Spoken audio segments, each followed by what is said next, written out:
لقد كان لكم في رسول الله أسوة حسنة لمن كان يرجو الله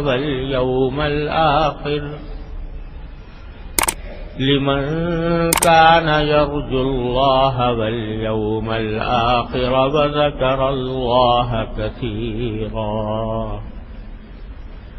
آمنت بالله صدق الله مولانا العظيم وصدق رسوله النبي الكريم ونحن على ذلك من الشاهدين والشاكرين والحمد لله رب العالمين. بزرگان محترم اور برادران عزیز،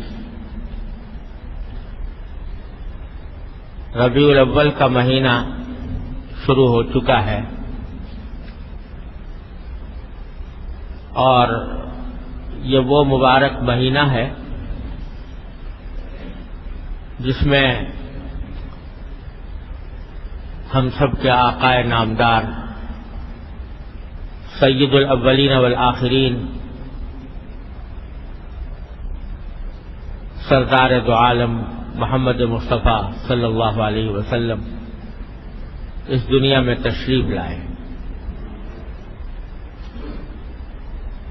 آپ کی ولادت باسعادت اسی مہینے میں ہوئی اور اگر اسلام میں کسی شخصیت کے یوم پیدائش یا یوم وفات منانے کا کوئی تصور ہوتا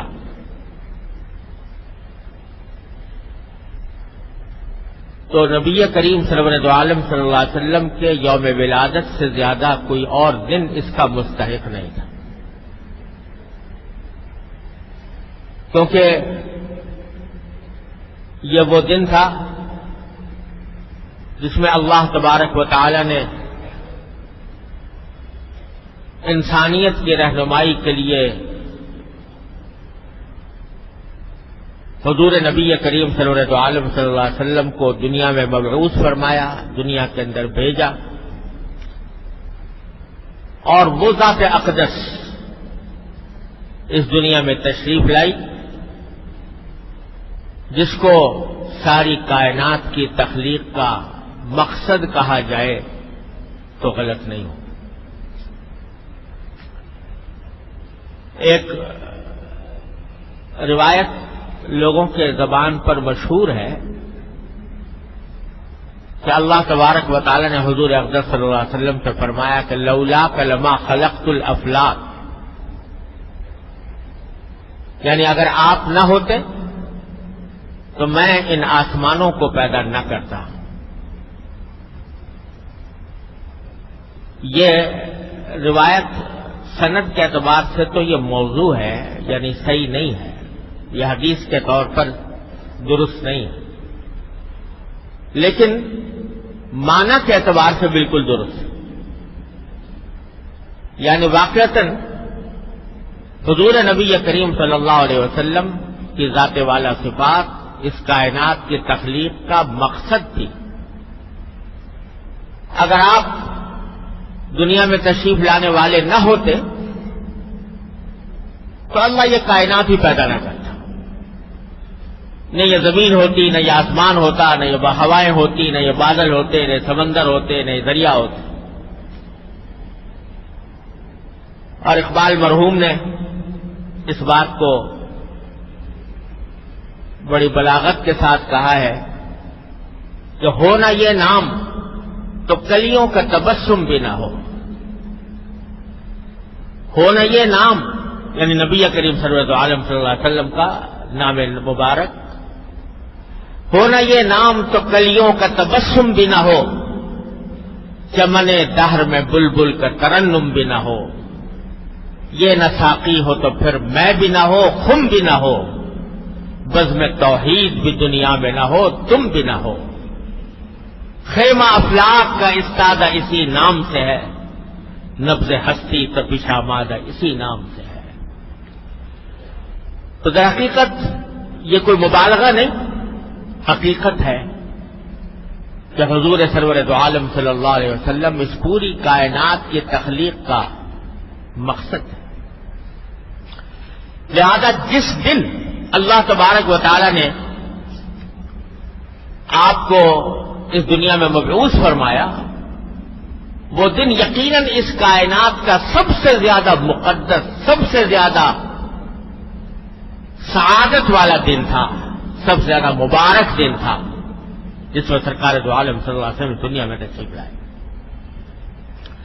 تو اگر اسلام میں کسی کے یوم پیدائش منانے کا کوئی تصور ہوتا تو اس دن سے زیادہ کوئی اس بات کا حقدار نہیں تھا کہ اس دن کو ایک عید کا دن بنایا جائے، اس کو ایک جشن کا دن بنایا جائے۔ لیکن جو دین لے کر سرکار دو عالم صلی اللہ علیہ وسلم تشریف لائے اور جس دین کی آپ نے ہمیں تعلیم و تبلیغ فرمائی، وہ دنیا سے نرالا دین ہے، وہ سارے مذہبوں سے نرالا مذہب ہے۔ اس میں اللہ تبارک و تعالی نے حضور اقدس صلی اللہ علیہ وسلم کے حوالے سے اور آپ کے ذریعے ہمیں جو تعلیمات عطا فرمائی ہیں وہ یہ ہے کہ رسمی طور پر دن منانے سے کچھ نہیں ہوتا۔ کسی کا یوم پیدائش منا لو، کسی کا یوم وفات منا لو، اس کے اوپر جشن کر لو، اس کی یاد میں چراغاں کر لو، اس سے کچھ نہیں ہوتا۔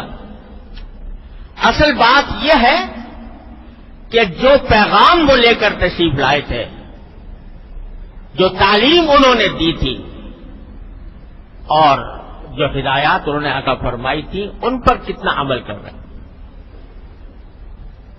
ہمارا سارا دین ہمیں یہ سکھاتا ہے کہ رسمی طور پر دن منانے سے کچھ نہیں ہوتا، رسمی طور پر کوئی کارروائی کر دینے کی کوئی حقیقت نہیں۔ اصل بات یہ ہے کہ اس روح کو دیکھو، اس پیغام کو دیکھو جو سرکار دو عالم صلی اللہ علیہ وسلم لے کر تشریف لائے۔ یہی وجہ ہے کہ آپ دیکھیں گے کہ یوں تو ہر مذہب کے اندر کوئی نہ کوئی عید کا دن ہوتا ہے، کوئی جشن کا دن ہوتا ہے، تہوار منایا جاتا ہے، اسلام میں بھی ہے۔ لیکن اسلام نے سارے مذہبوں سے ہٹ کر، سارے ادیان سے ہٹ کر 2 دن مقرر فرمائے ہیں عید کے، جشن منانے کے، تہوار منانے۔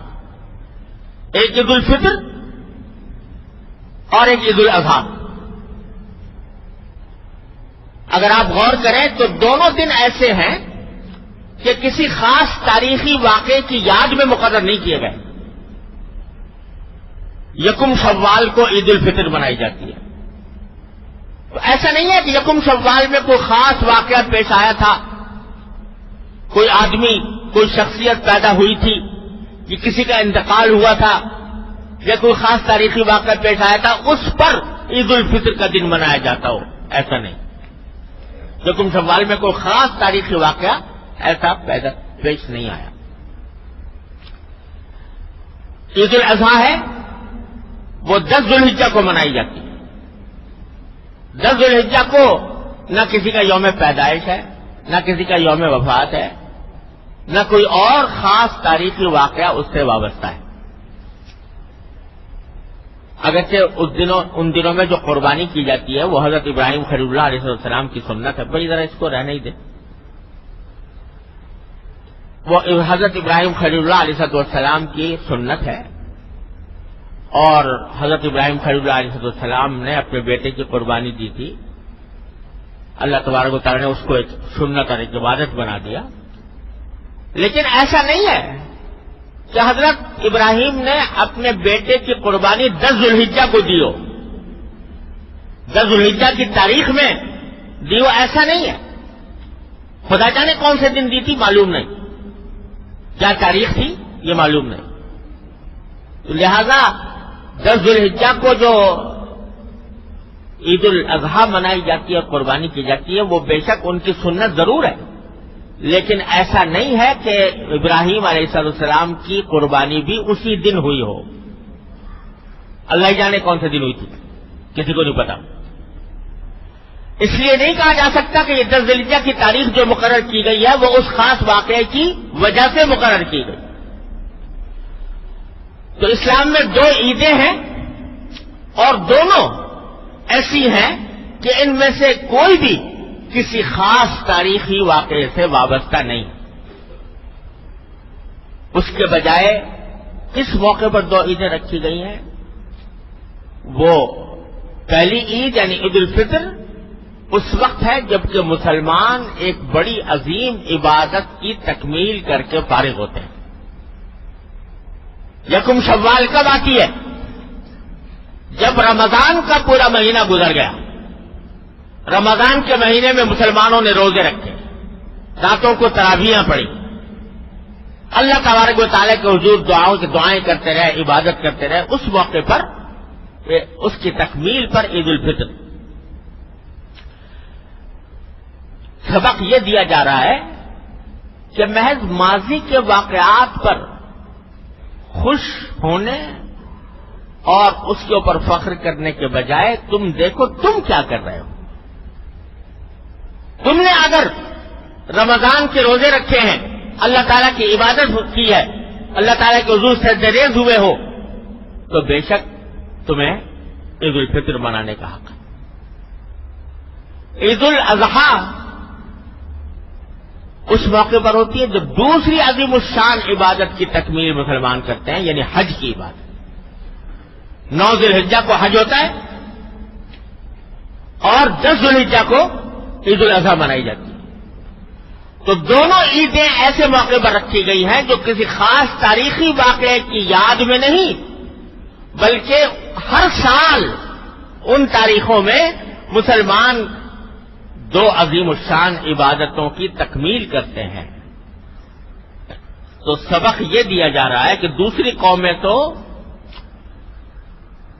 عید مناتی ہے یا جشن مناتی ہے، وہ اپنے کسی تاریخی واقعے کی بنا پر بناتی ہے۔ کرسمس ہے عیسائیوں کی، وہ کہتے 25 دسمبر کو حضرت عیسیٰ علیہ السلام پیدا ہوئے تھے، ان کی یادگار میں 25 دسمبر کرسمس منائی جاتی ہے۔ حالانکہ تاریخی طور پر یہ بات ثابت نہیں ہے کہ 25 دسمبر کو ولادت ہوئی تھی عیسیٰ علیہ السلام۔ تاریخی اعتبار سے اس میں بہت کلام ہے، لیکن اگر بالفرض ہو بھی تو انہوں نے اس کو یوم پیدائش کو اپنے لیے عید بنا دیا۔ یہ جو یہودیوں کی عید ہوتی ہے عید فطر، یہ اس دن کے اعتبار سے منائی جاتی ہے جب موسیٰ علیہ السلام کا لشکر پار ہو گیا تھا اور فرعون غرق ہو گیا تھا۔ اس تاریخی واقعے کی یاد میں وہ عید مناتے ہیں۔ تو جتنے مذاہب ہیں ان سب میں دیکھو تو وہ تاریخی واقعات جو اپنے ہمارے اکابر بزرگوں نے کوئی بات کی تھی، اس بات کی یاد میں وہ عید مناتے ہیں، جشن مناتے ہیں۔ وہ سارے مذاہب کا یہی حال ہے۔ لیکن اللہ تعالیٰ نے ہمیں جو دی ہے وہ کہا کہ نہیں، دوسرے لوگ تو اپنے ماضی کو دیکھتے ہیں اور بزرگوں کے کارناموں پر اپنے فخر کرتے ہیں، لیکن اے مسلمانوں تمہارا کام یہ ہے کہ تم خود اپنے عمل کو دیکھو اور اپنے عمل کو دیکھ کر پھر اگر باقی تم اللہ تبارک و تعالیٰ کی عبادت کر رہے ہو تو پھر بے شک خوشی مناؤ۔ وہ جو اقبال نے کہا کہ تھے تو آبا وہ تمہارے ہی مگر تم کیا ہو، تھے تو آبا وہ تمہارے ہی مگر تم کیا ہو، ہاتھ پر ہاتھ دھرے منتظر فردا ہو۔ یہ تعلیم اسلام نے ہمیں دی ہے۔ تو اگر یوم پیدائش منانے کا کوئی تصور اسلام میں ہوتا تو سرکار دو عالم صلی اللہ علیہ وسلم کے یوم پیدائش سے بڑھ کر کوئی دن ایسا نہیں تھا جو اس کا مستحق ہوتا، لیکن کیونکہ تصور یہ نہیں ہے، اس واسطے حضرات صحابہ کرام کی پوری زندگی دیکھ لو رضی اللہ تعالیٰ عنہ اجمعین، وہ صحابہ کرام جو سرکار دو عالم صلی اللہ علیہ وسلم کے اتنے جانثار تھے کہ آپ کے منہ سے، منہ مبارک سے اگر تھوک بھی نکلتا تو زمین پر نہیں گرنے دیتے تھے، اپنے ہاتھ پر لے لیتے، اپنے جسم پر مل لیتے ہیں. ایسے عاشق، ایسے جانثار. لیکن پورے 100 سال صحابہ کرام دنیا میں زندہ رہے. حضور کے تشریف لے جانے کے بعد 100 سال تک کوئی نہ کوئی صحابی دنیا میں رہا. 100 سال پورے ہونے کے بعد صحابہ کرام کا دور ختم ہوا، تابعین کا دور آیا. لیکن 100 سال کے عرصے میں کسی صحابی سے منقول نہیں ہے کہ اس نے حضور اقدس صلی اللہ علیہ وسلم کا یوم پیدائش منایا ہو کہ بھئی 12 ربیع الاول کو اللہ تعالی حضور پیدا ہوئے تو آج ایک عید منائیں. اور یہاں تک کہ آپ کے یوم پیدائش کے بارے میں یقین سے بھی کہنا مشکل ہے کہ 12 ربیع الاول. روایتیں مختلف ہیں. بعض روایتوں میں آتا ہے 3 ربیع الاول، بعض میں آتا ہے 9 ربیع الاول، بعض میں آتا ہے 12 ربیع الاول. مختلف روایتیں ہیں، لیکن یہ مختلف روایتیں خود اس بات پر دلالت کر رہی ہیں کہ امت نے اس دن کو عید منانے یا اس کو باقاعدہ جشن کے طور پر منانے کا تصور تھا ہی نہیں، لہذا روایتوں میں بھی اختلاف ہو گیا. جو اصل چیز تھی وہ صحابہ کرام نے پکڑ کر رکھی. وہ کیا کہ حضور اقدس صلی اللہ علیہ وسلم دنیا میں اسے تشریف لائے تھے تاکہ دنیا کے سامنے ایک بہترین زندگی کا نمونہ پیش کریں. جیسا کہ میں نے ابھی آیت جو تلاوت کی کہ لقد کان لکم فی رسول اللہ اسوۃ حسنہ. خوب سمجھ لو کہ تمہارے لیے اللہ کے رسول کی زندگی میں ایک بہترین نمونہ ہے. یہ معنی ہے آیت کے لقد کان لکم فی رسول اللہ اسوۃ حسنہ. یقیناً تمہارے لیے اللہ کے رسول کی زندگی میں اسوہ حسنہ ہے، یعنی بہترین نمونہ ہے. اس نمونے کو دیکھو. ہم نے اس لیے بھیجا ہے سرکار دو عالم صلی اللہ علیہ وسلم کو تاکہ تم آپ کی زندگی کے نمونے کو دیکھو اور اپنی زندگی میں اس کو اپنانے کی کوشش کرو، اس کی اتباع کی کوشش کرو. یہ ہے مقصد آپ کو دنیا میں تشریف لانے کا. صحابہ کرام نے یہ حقیقت اس طرح اچھی طرح سمجھ لی تھی کہ کچھ ہو جائے لیکن سرکار دو عالم صلی اللہ علیہ وسلم کی سنت کی اتباع کو نہیں چھوڑیں گے. آپ کو اس دنیا میں بھیجا گیا تھا اس کام کے لیے، چنانچہ ان کا ہر روز کوئی دن خالی نہیں تھا جس میں رسول کریم صلی اللہ علیہ وسلم کی سیرت اور سنت کا بیان نہ ہو اور اس پر عمل کرنے کی کوشش نہ ہو. ان کا ہر لمحہ وہ اتباع سنت میں گزر رہا تھا، لہذا ان کو کوئی رسمی کارروائیاں کرنے کی ضرورت نہیں تھی کہ وہ رسمی کارروائی کر کے کوئی دن منائیں اور اس میں جلسے کریں اور اس میں خوشیاں منا کے چراغاں کریں. ان کے دل میں چراغاں ہو رہا تھا، ان کے دل میں تقویٰ کے چراغ روشن تھے، ان کے دل میں اتباع سنت کے چراغ روشن تھے، لہذا ان کو ان رسمی کارروائیوں کی کوئی ضرورت نہیں. تو میرے بھائیوں اور دوستوں، میں عرض یہ کرنا چاہتا ہوں آپ سے بعد میں اور اپنے آپ سے پہلے، اپنے واسطے سے آپ حضرات سے عرض کرنا چاہتا ہوں کہ ربیع الاول کا مہینہ اس لحاظ سے بڑا مبارک مہینہ ہے کہ اللہ تعالیٰ نے اس کو سرکار دو عالم صلی اللہ علیہ وسلم کے دنیا میں بھیجنے کے لیے انتخاب فرمایا. اور جب ربیع الاول کا مہینہ آتا ہے تو ہمارے ملک میں خاص طور پر جگہ جگہ، گلی گلی، محلے محلے محفلیں منعقد ہوتی ہیں. سرکار دو عالم صلی اللہ علیہ وسلم کی سیرت طیبہ بھی کا بیان بھی ہوتا ہے، جلسے بھی ہوتے ہیں، چراغاں بھی کرتے ہیں لوگ، اور نہ جانے کیا کچھ عید میلاد النبی کے نام پر کیا جاتا ہے. لیکن ہم سب کے سوچنے کی بات یہ ہے کہ یہ ہم کب سے یہ کام کرتے چلے آ رہے ہیں. سوچنے کی بات یہ ہے کہ آیا ان رسمی کارروائیوں کے بعد کیا ہماری زندگی میں کوئی تبدیلی آتی ہے؟ اتنے جلسے ہو گئے، اتنی تقریریں ہو گئی، اتنی محفلیں منعقد ہو گئی، اتنی نعتیں پڑھی گئی، اتنے درود و سلام ہوئے. الحمدللہ حضور اقدس صلی اللہ علیہ وسلم پر ایک مرتبہ درود شریف کو بھیج دے تو اللہ تعالیٰ اس کے اوپر 10 رحمتیں نازل فرماتے ہیں. اللہ تبارک و تعالیٰ ہم سب کو توفیق عطا فرمائے. لیکن سوال یہ ہے کہ یہ سب کچھ ہونے کے بعد کیا ہماری زندگی میں کوئی تبدیلی آتی ہے؟ کیا ایسا ہوتا ہے کہ ان کارروائیوں سے پہلے ہم کسی سنت سے محروم تھے اور اب ان کارروائیوں کے بعد کسی سنت پر عمل کرنے کی توفیق ہو گئی؟ اگر اس سوال کا جواب ہم اپنے گریبانوں میں منہ ڈال کر دیکھیں تو بظاہر اکثر و بیشتر اس کا جواب نفی ہی میں ملے گا. جس ڈھب پر زندگی پہلے چل رہی تھی اب بھی چلتی ہے. پہیا جس طرح گھوم رہا تھا اب بھی گھوم رہا ہے. پہلے اگر سرکار دو عالم صلی اللہ علیہ وسلم کی سنتوں کی اتباع کی فکر نہیں تھی اب بھی نہیں.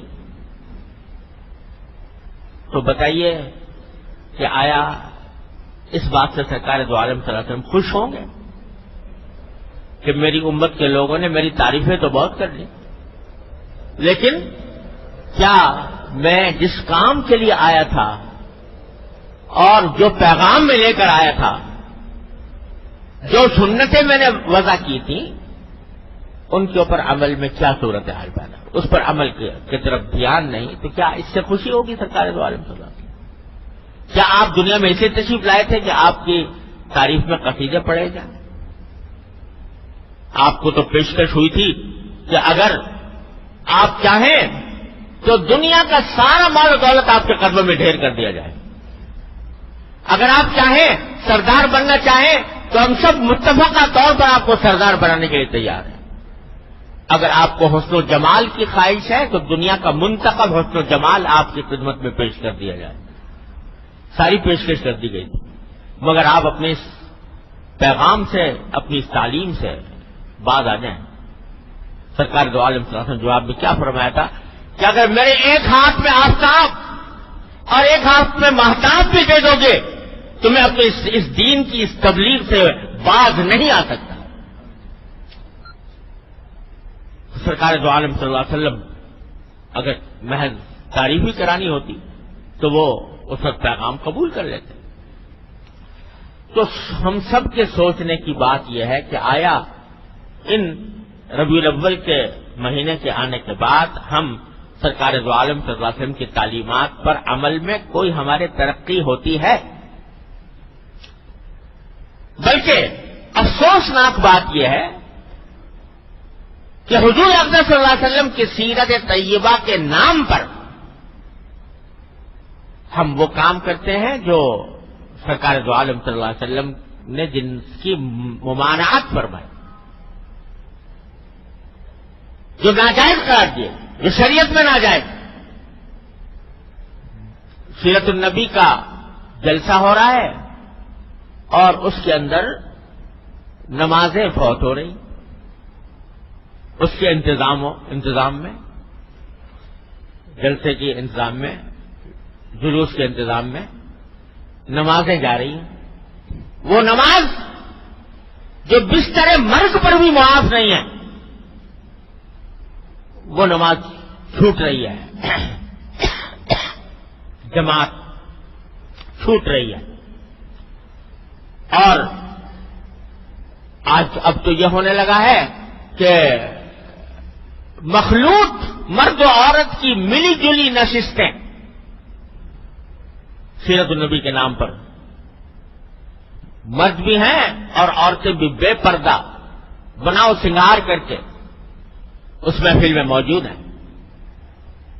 جس کو مٹانے کے لیے سرکار دو عالم صلی اللہ علیہ وسلم تشریف لائے تھے وہ حضور کے نام پر ہو رہا ہے.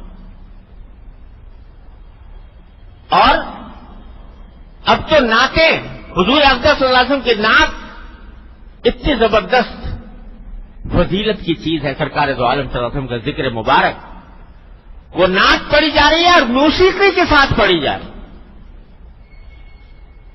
جس موسیقی کے آلات کو آپ کو یہ فرمایا آپ نے کہ میں ان کو مٹانے کے لیے آیا ہوں، وہ نعتیں ہو رہی ہیں، حضور کی مداح تعریف بیان ہو رہی ہے اور میوزک کے ساتھ ہو رہی ہے، موسیقی کے ساتھ ہو رہی ہے۔ تو بتائیے یہ سرکار دو عالم صلی اللہ علیہ وسلم کی سیرت کے ساتھ کون سا انصاف ہے؟ یہ کتنا بڑا ظلم، کتنی بڑی دھاندلی ہے کہ سرکار دو عالم صلی اللہ علیہ وسلم کی تعلیمات کو پامال کر کے کہا جائے کہ ہم سرکار دو عالم صلی اللہ علیہ وسلم کی سیرت بیان کر رہے ہیں یا آپ کی نعت بیان کر رہے ہیں۔ تو میرے بھائی اور دوستوں، ربیع الاول کا پیغام یہ ہے کہ ان رسمی کارروائیوں میں پڑھنے کے بجائے یہ دیکھو اگر واقعی سرکار دو عالم صلی اللہ علیہ وسلم کے ساتھ محبت کا دعویٰ ہے، اگر واقعتاً سرکار دو عالم صلی اللہ علیہ وسلم کے امتی ہو تو کم از کم اس مہینے میں اتنا جائزہ لے لو کہ سرکار دو عالم صلی اللہ علیہ وسلم کی کون سی سنت پر ہم عمل کرتے ہیں اور کون سے پہ عمل نہیں کرتے، جس پر نہیں کرتے اس کے اوپر اب کرنے کی کوشش کرتے۔ بہت سی سنتیں ایسی ہیں سرکار دو عالم صلی اللہ علیہ وسلم کی کہ جن پر عمل کرنے میں کوئی دشواری نہیں، کوئی مشکل نہیں، نہ کوئی پیسہ خرچ ہوتا ہے، نہ کوئی وقت زیادہ لگتا ہے، نہ کوئی محنت ہوتی ہے، لیکن صرف دھیان کی بات ہے کہ وہ اختیار کر لی جائے تو دھیان کی بات ہے۔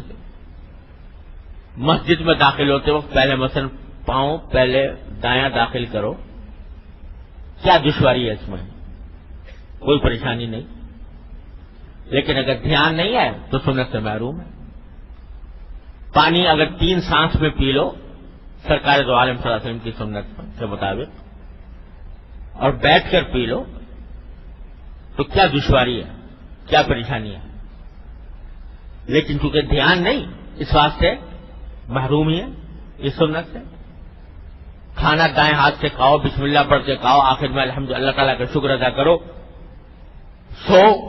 تو سونے کے اندر بھی سرکار دو عالم صلی اللہ علیہ وسلم کے طریقے کو اپناؤ، اٹھنے میں، بیٹھنے میں، لوگوں کے ساتھ معاملات کرنے میں، بیوی بچوں کے حقوق ادا کرنے میں، بہن بھائیوں کے رشتہ داروں کے حقوق ادا کرنے میں، ہر چیز میں اسوہ حسنہ ہے، ہر چیز میں بہترین نمونہ ہے سرکار دو عالم صلی اللہ علیہ وسلم کے ہر طیبہ۔ تو میں گزارش یہ کرنا چاہتا ہوں کہ بھائی یہ رسمی کارروائیوں سے تو کوئی حاصل نہیں، بلکہ بہت سی رسمی کارروائیاں ایسی ہیں جو گناہ کی حدود میں داخل ہو جاتی ہیں، بہت سی ایسی ہیں جو بدعت کی حد میں آ جاتی ہیں۔ ایک مومن کا کام یہ ہے کہ وہ حضور اقدس صلی اللہ علیہ وسلم کے اصل پیغام کو دیکھے، آپ کی سنتوں کی اتباع کی فکر کرے، اور اس کے لیے میں آپ یہ تجویز کرتا ہوں کہ حضرت میرے شیخ حضرت ڈاکٹر عبدالحی صاحب عارفی قدس اللہ تعالی سرہ کی ایک کتاب ہے جس کا نام ہے اسوہ رسول اکرم صلی اللہ علیہ وسلم، اسوہ رسول اکرم صلی اللہ علیہ وسلم۔ وہ در حقیقت اسی آیت کے اوپر عمل کرنے کے لیے لکھی گئی ہے جو میں نے شروع میں پڑھی تھی کہ تمہارے لیے اللہ کے رسول کی زندگی میں بہترین اسوہ ہے، یعنی بہترین نمونہ ہے۔ وہ نمونہ کیا ہے؟ صبح سے لے کر شام تک کی زندگی میں کیا کیا اعمال ہیں جو سنت کا تقاضا ہے، ان کی فہرست جمع کر دی اس کتاب میں۔ آسان الفاظ میں ہے، کوئی اس کو پڑھنے میں دشواری نہیں ہے، اس کو ہر مسلمان اپنے سامنے رکھ لے اور اس کو رکھ کر جائزہ لے اپنا کہ میری زندگی کے اندر ان میں سے کون سی سنت ایسی ہے جس پر الحمدللہ میں پہلے سے ہی عمل کرتا ہوں۔ اگر پہلے سے عمل کرتے ہوں اللہ تعالیٰ کا شکر ادا کریں کہ اللہ تعالیٰ نے یہ عمل کی توفیق عطا فرمائی، اور کون سی سنت ایسی ہے کہ جس پر ابھی تک میں عمل نہیں کرتا اس پر عمل کرنے کی آج سے آغاز کرتے ہیں. تب تو وہی ٹھیک ہے کہ بھائی ہم نے رسول کریم صلی اللہ علیہ وسلم کی سیرت اور سنت کا حق ادا کرنے کی کوشش کی. لیکن اگر جھنڈے لہرا دیے اور چراغ روشن کر دیے اور حضور اقدس صلی اللہ علیہ وسلم کے روضہ اقدس کی شبیہیں بنا لی اور بنا کر گنبد کھڑے کر لیے اور جلوس نکال لیا اور جلسے کر لیے، تو محض اس سے سرکار دو عالم صلی اللہ علیہ وسلم کی سیرت و سنت کا حق ادا نہیں ہوتا. اللہ تبارک و تعالیٰ اپنے فضل و کرم سے، اپنی رحمت سے ہمیں سرکار دو عالم صلی اللہ علیہ وسلم کی تعلیمات کو اس کی روح کے ساتھ سمجھنے کی توفیق عطا فرمائے اور اس پر عمل کی توفیق عطا فرمائے. وآخر دعوانا الحمدللہ رب العالمین.